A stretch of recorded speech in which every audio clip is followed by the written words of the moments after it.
प्यार से कहना धन निरंकार जी। दासी रोज की तरह आज भी एक कहानी लेकर आ गई जिसका विषय है पश्चाताप। साथ संगत जी, एक बड़ा ही धनवान आदमी एक गांव में रहता था। जैसा कि ज्यादातर पैसे वालों को होता था, उसी धनवान सेठ को भी अपने पैसे का घमंड था। साथ संगत जी, वह जिस गांव में रहता था वहां पर ज्यादातर लोग किसान थे। इन सभी किसान के पास जितनी जमीन थी उससे कई गुना ज्यादा जमीन इस सेठ के पास थी। फिर क्या थे साथ संगत जी, कई गरीब किसान तो इसके खेत में काम करते थे, यानी धनवान सेठ के खेत में। साथ संगत जी, इसी गांव में मोहन नाम का एक बड़ा ही मेहनती और सच्चा किसान रहता था। मोहन का परिवार थोड़ा बड़ा था। उसके परिवार में उसके बूढ़े माँ बाप, पत्नी और 3 बच्चे थे जो कि अभी काफी छोटे थे। मोहन के पास ज्यादा जमीन नहीं थी, लेकिन जितनी भी थी उसमें वह बड़ी मेहनत करता और अपने परिवार का पेट पालने लायक अनाज उगा लेता था। साथ संगत जी, बाकी के किसान भी यह देखकर हैरान रह जाते कि कोई कैसे इतनी सी जमीन में इतना ज्यादा फसल उगा सकता है कि उसके परिवार का वह पेट भर जाए।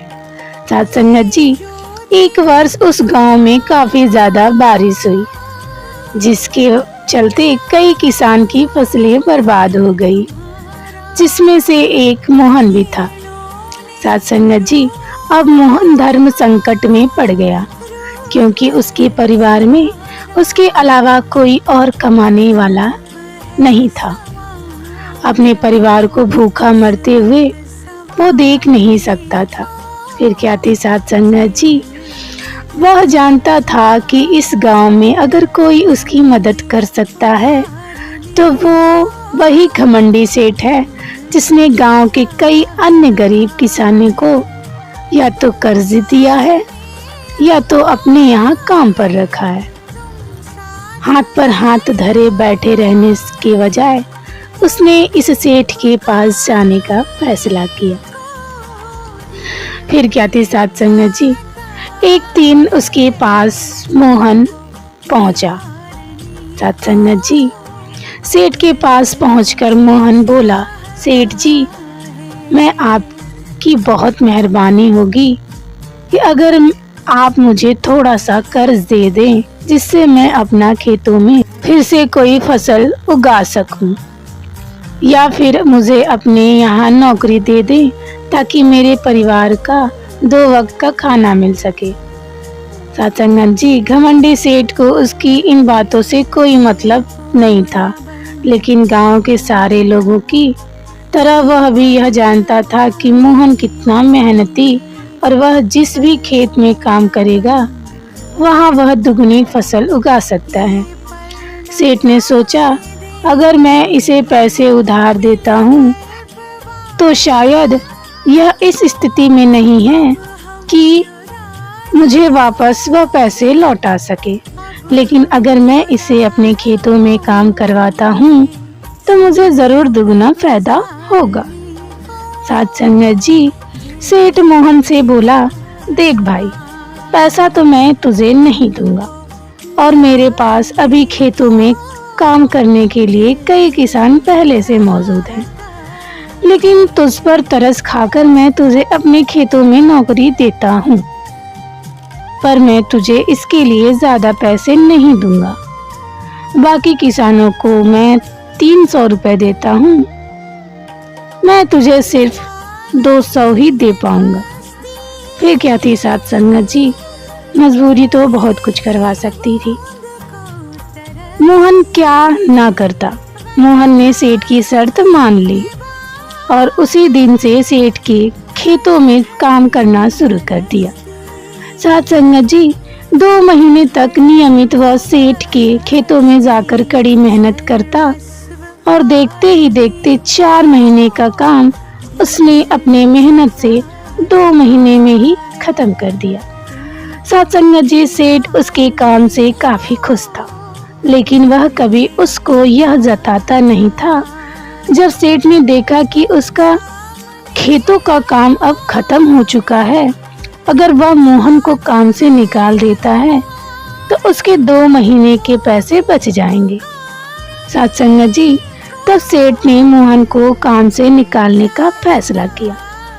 एक बार सेठ को यह विचार आया भी कि इतना ही मेहनती आदमी शायद उसे दोबारा ना मिले, लेकिन फिर उसने सोचा कि जब अगले साल काम आएगा तब उसे फिर से नौकरी पर रख लेगा।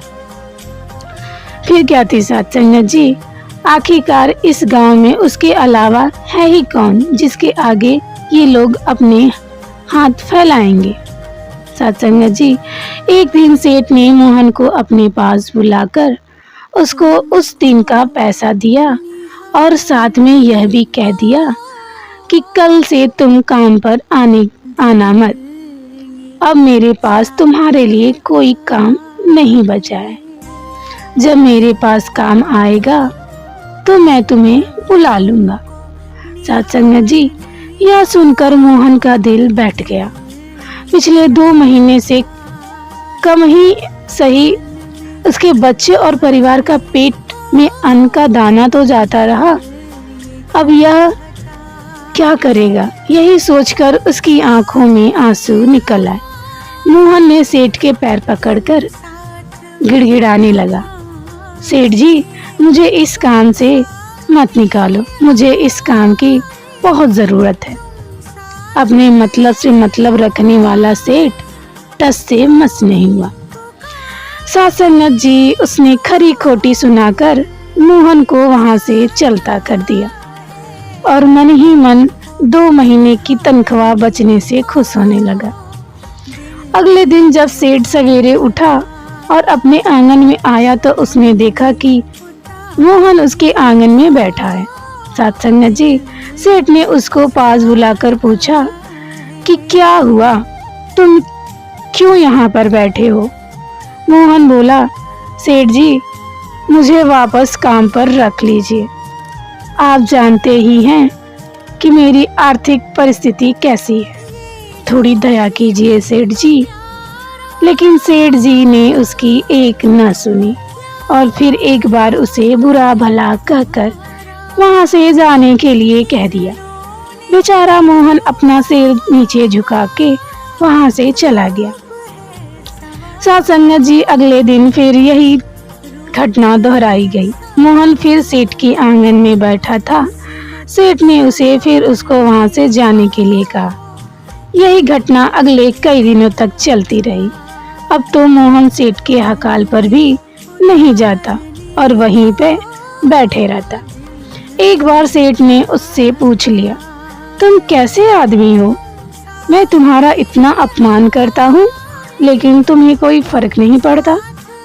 साथ संगत जी, तब मोहन ने सेठ से कहा, बुरा तो बहुत लगता है, लेकिन जब घर जाता हूँ और भूखे से बिलखते अपने माँ बाप और बच्चे को देखता हूँ तब यह अपमान मुझे कुछ भी नहीं लगता। तो भी यह बात सेठ के पल्ले नहीं पड़ी। इतना सब कुछ सुनने के बाद भी सेठ का दिल जैसे पत्थर का बना हुआ था। उसने मोहन को अभी तक काम पर नहीं रखा और ना ही उसका ऐसा करने का कोई इरादा था। एक दिन सेठ ने सोचा कि कुछ दिनों के लिए किसी और गांव में चला जाता हूँ ताकि मोहन से पीछा छोड़ेगा। साथ संगत जी, अगले दिन मोहन के आने से पहले ही सेठ अपने परिवार को लेकर अपने किसी संबंधी यहाँ चला गया। वहाँ 10 दिनों तक रहने के बाद फिर अपने गांव अपने घर वापस लौटा। साथ संगत जी, घर लौटे ही सेठ ने आसपास हर जगह नजर दौड़ाई तो पाया कि वहां पर अब मोहन नहीं था। साथ संगत जी, सेठ ने सोचा मेरी तकलीफ कम हुई, लगता है मोहन अब पीछा छोड़ दिया। हालांकि अब सेठ के द्वार पर मोहन नहीं बैठा था, लेकिन मोहन का विचार अभी भी सेठ के मन में घर कर बैठा था। सेठ सोच रहा था मोहन इतनी जल्दी हार मानने वाला आदमी तो नहीं था। उसके साथ क्या हुआ होगा? क्या उसे कहीं कोई और काम मिल गया या फिर और कुछ? इन विचारों ने सेठ को बेचैन कर दिया। साथ संगत जी, आखिरकार सेठ को मोहन की खबर लेने के लिए गांव में जाना पड़ा। सेठ को मोहन का पता नहीं था, इसलिए आस पड़ोस के अन्य किसानों से पूछने पर पता चला कि मोहन घायल हो चुका है और अपने घर पर आराम कर रहा है। साथ संगत जी, सेठ ने जब उसके घायल होने का कारण लोगों से पूछा तो लोग सेठ को पता चला कि जब सेठ अपना घर छोड़कर किसी और गांव में गया था, तब बंद घर देखकर कुछ चोर उसके यहाँ चोरी करने के लिए आए। लेकिन जिनको रोकने की कोशिश करते हुए हाथापाई हुई, उसी में मोहन चोटिल हो गया। यानी सेठ के घर में मोहन बचाने गया था। साथ संगत जी, यह सब जानने के बाद सेठ का पत्थर का दिल भी अब मोम की तरह पिघल गया। सेठ को अपने किए पर पछतावा होने लगा। सेठ ने अपने आप को याद दिलाया कि कैसे उसने एक शरीफ और सच्चे आदमी को ज्यादा काम करवा कर भी उसका पूरा पैसा नहीं दिया और जिसको गले से लगाना चाहिए था उसे ठोकर मारकर भगा रहा था। सेठ मोहन का घर का पता पूछकर उसके घर पहुंचा तो देखा कि मोहन की घर की हालत बहुत खराब थी। साथ संगत जी, उसका परिवार भूख से बेहाल और वह खुद अपने हाथ पैर पर चोट के साथ एक खाट पर पड़ा हुआ था। यह दृश्य देखकर सेठ की आंखों से आंसू बहने लगे। साथ संगत जी, सेठ ने मोहन के पास जाकर उससे सच्चे दिल से माफी मांगी, उसको इसकी मेहनत के पैसे दिए और इलाज भी करवाया। साथ संगत जी, कठिन से कठिन समय में ईमानदारी और सच्चाई का साथ कभी नहीं छोड़ना चाहिए। हाँ, यह मार्ग बड़ा कठिन है, लेकिन इसकी मंजिल तक आदमी जरूर पहुंचता है और उसका फल भी अच्छा मिलता है। जब तक हम अपने बारे में सोचना बंद नहीं करते, तब तक हम दूसरे के बारे में नहीं सोच सकते और उसका दर्द नहीं समझ सकते।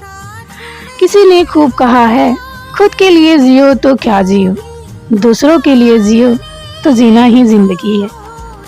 तो आइए प्यार से कहना धन निरंकार जी। आशा करती हूँ आप लोग को अच्छी लगी।